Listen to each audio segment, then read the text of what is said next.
তো আমি দু একটা কথা বলছি। জীবনের 19টা বসন্ত আমি ঈমান আনার সুযোগ পাইনি।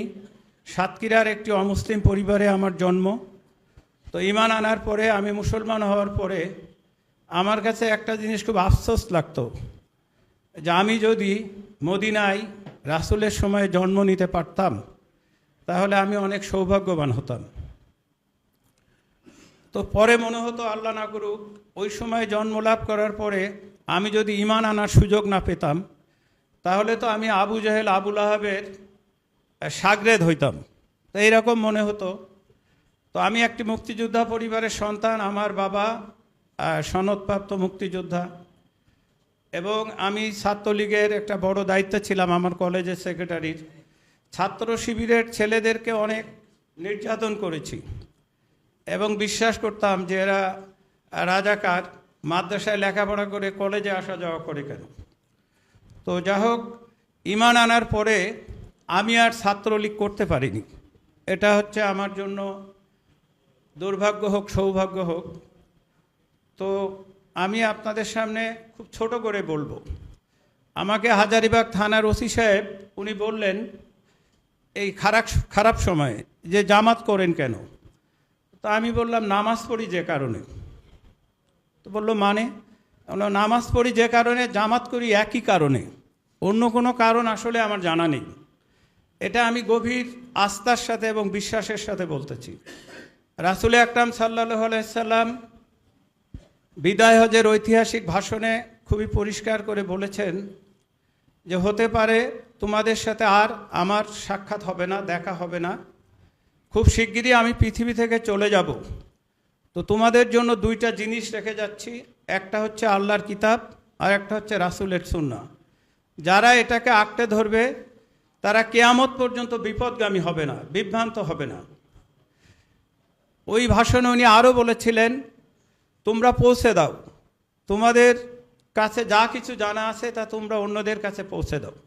তো সম্মানিত ভাইয়েরা, আমি ইসলাম গ্রহণের পরে একটু বিপজ্জনক পরিস্থিতির মুখোমুখি হয়েছিলাম। আমার বাবা আমাকে বলতো তুই যদি খ্রিস্টান হতিস তাহলে 25টা খাসি বলি করে সবাইকে খাওয়াই দিতাম। মাইকেল মধুসূদন খ্রিস্টান হওয়ার কারণে তার বাবার মান মর্যাদার কোনো ক্ষতি হয়নি, বরং তার মান মর্যাদা অনেক বেড়ে গেছে। তুই এমন একটা ধর্ম, এমন একটা জাতি যাদের সাথে গেছিস, সেটা একটা ধর্ম, এটা একটা জাত, যারা মিছা কথা বলে, ওজনে কম দেয়, বিয়ে করে 2-3টা, এইসব কথাবার্তা। তো আমিও দেখলাম আসলে আমাকে মানুষ জিজ্ঞেস করে আপনি মুসলমান হলেন কেন। অনেকে মনে করে প্রেমের কারণে মুসলমান হয়েছি এরকম বলে। তো মুসলমান হলেন কেন, এর সব থেকে সংক্ষিপ্ত জবাব হচ্ছে যে আল্লাহর দয়া এবং অনুগ্রহ। তারপরের বিষয় হচ্ছে যে কেউ তো আমাকে কখনো দাওয়াত দেয়নি, আমার বন্ধুরা, আমার শিক্ষকেরা বা প্রতিবেশীরা। তো আল্লাহর একান্ত অনুগ্রহ, আমি যদি কোরআন না পড়তাম তাহলে সারা জীবন কাফেরই থাকতাম। তো কোরআন জানা বুঝা এবং কোরআনে ইসলামের একটা ছবি দেখেছিলাম। সেই ছবি আসলে আমাকে আমার সমাজ, সংসার, ঘর বাড়ি সব কিছু ছেড়ে আপনাদের ভাইয়ে পরিণত করছে। সেই ছবিটা ছিল অসাধারণ উচ্চতার একটি ছবি, যেখানে বাতি নিভায়ে মেহমানদারি করা হচ্ছে, যেখানে জিহাদের ময়দানে একজন মানুষ জীবন দিচ্ছে কিন্তু সে আগে পানি না নিয়ে আরেকজন যোদ্ধার কাছে বলছে যে আমার ভাইকে পানি দেন। তো এইরকম অসাধারণ সুন্দর সুন্দর ছবি। তো এই ছবি আমার কাছে, আমি ছোটোবেলা খুব সিনেমা দেখতাম, সিনেমার মতো মনে হতো, কিন্তু সমাজে আসলে এই ছবি আমরা দেখতাম না। তো আলহামদুলিল্লাহ রাজশাহী বিশ্ববিদ্যালয়ে আমি লেখাপড়া করতাম। ছাত্র শিবিরের ভাইদেরকে দেখে আমার মনে হতো যে আমি আসলে সাহাবী দেখিনি, কিন্তু এই ছোট ছোট ছাত্রগুলো যারা খুবই মেধাবী, খুবই নৈতিক, মানসম্পন্ন, এরা হয়তো ওই সাহাবীদের ছায়া। তো সম্মানিত ভাইরা, আমি আপনাদের কাছে অনুরোধ করব যে জামাতকে আপনারা পর্যবেক্ষণ করেন, জামাতের ব্যানার, সাইনবোর্ড কেনা, আপনার আশেপাশে জামাতের যে ভাইরা আছে তাদের গতিবিধি পর্যবেক্ষণ করেন। বক্তব্য সবাই খুব সুন্দর দিতে পারে, বক্তব্য একটা বিষয়, যারা প্র্যাকটিস করে তারা সুন্দর বক্তা হয়। তো বক্তব্য কোনো বিষয় না। আপনি পর্যবেক্ষণ করবেন ফজরের জামাতে, আপনি পর্যবেক্ষণ করবেন অফিস আদালতে কাজে কর্মে লেনদেনে তারা আপনার কাছে চাঁদাবাজি করছে কিনা, তারা আপনার কাছে সন্ত্রাস করছে কিনা।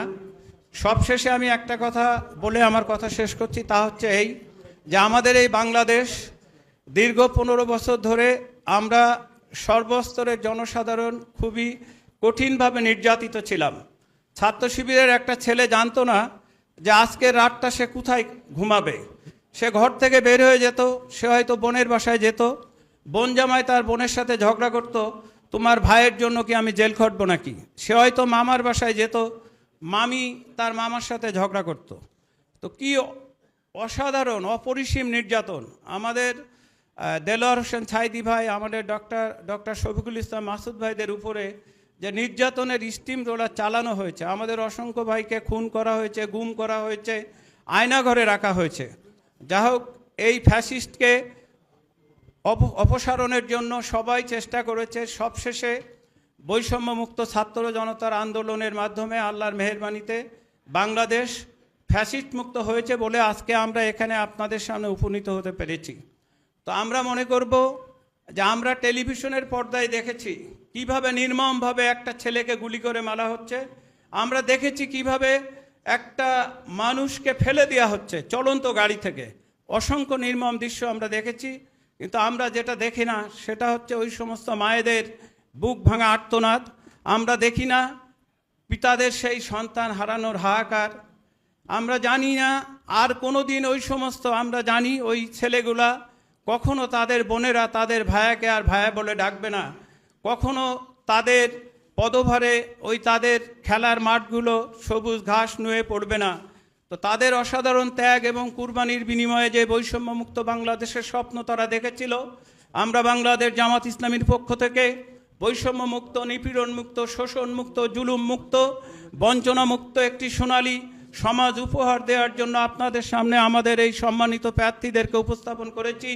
আমরা এমন একটি সমাজ প্রতিষ্ঠার স্বপ্ন দেখছি যেখানে অর্ধেক পৃথিবীর শাসনকর্তা আল্লাহর ভয়ে ভীত সন্ত্রস্ত হয়ে বলবে, ফুরাতের তীরে যদি একটি কুকুর অভুক্ত অবস্থায় মারা যায়, এজন্যও আমাকে আল্লাহর কাছে জবাবদিহি করতে হবে।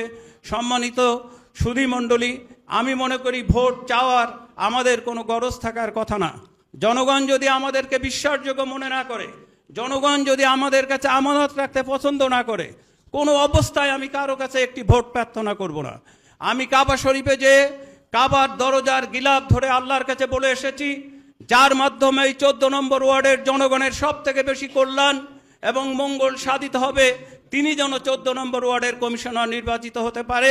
আল্লাহ আমার এই দোয়াকে যেন কবুল করে, সবার কাছে এই প্রার্থনা করে আকাঙ্ক্ষা রেখে আমার কথা শেষ করছি। আমা তৌফিক ইল্লা বিল্লাহ।